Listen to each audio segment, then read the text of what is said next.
Parce que les agriculteurs sont dépendants de la nature depuis toujours, l'enjeu climatique est une réalité de chaque instant dans les exploitations. Pour connaître son impact, le point de départ, c'est avant tout de faire un diagnostic carbone. C'est ce qui a été fait au GAEC Sainte-Barbe, exploitation de polyculture élevage en Mayenne. Le bilan carbone m'a appris quelques chiffres. Je nourris 3150 personnes sur mon exploitation.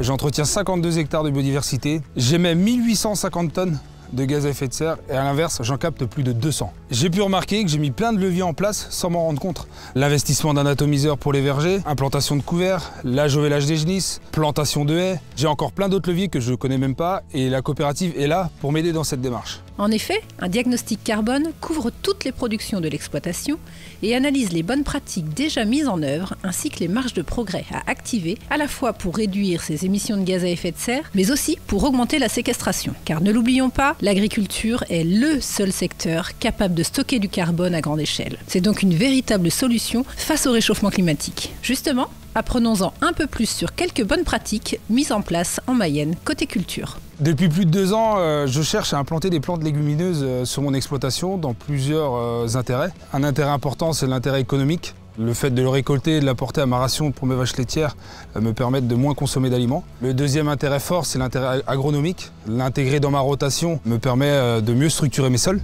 Aujourd'hui, ma surface en légumineuses a quadruplé, pas forcément pour la récolter, mais aussi pour apporter cet intérêt agronomique sur mes sols. Et de plus, les plantes légumineuses ont un impact fort sur mon bilan carbone.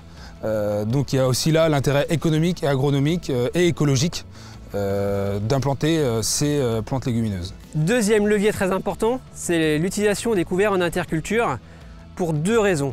1. Produire de la biomasse et stocker du carbone dans les sols.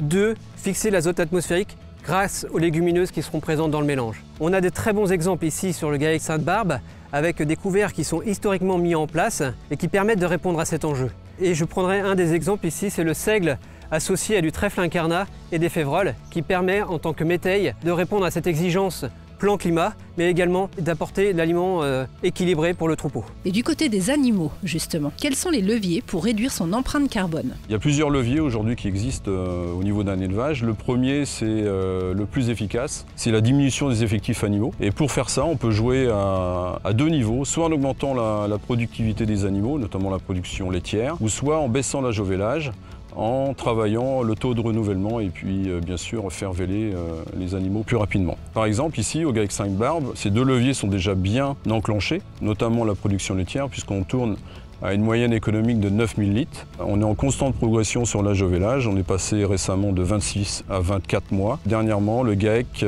Sainte-Barbe a mis en place un programme élevage, ce qu'on appelle HP, pour atteindre un âge au vélage de 21-22 mois.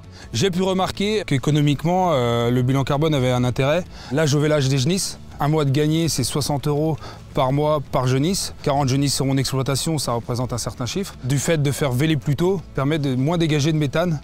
Un autre levier qui peut aussi être utilisé en élevage, c'est l'utilisation d'aliments formulés bas carbone. Toutes les matières premières ont une valeur carbone, le blé, le soja, le maïs, le colza. Et nous, quand nous fabriquons nos aliments, nous intégrons ces valeurs et de façon à sélectionner les matières premières les moins impactantes pour l'environnement. Aujourd'hui, par exemple, nous avons lancé une gamme bas carbone avec des aliments qui permettent de réduire jusqu'à 5% la valeur carbone. L'autre atout d'une exploitation polyculture élevage, c'est la valorisation des engrais de ferme, avec notamment le lisier qui va permettre d'alimenter les cultures et les productions fourragères, mais également d'être plus autonome et d'être moins dépendant des cours mondiaux. Ici au GAEC Sainte-Barbe, l'épandage des lisiers est réalisé grâce à des pendillards, ce qui limite très fortement les émissions de gaz à effet de serre et les pertes par volatilisation.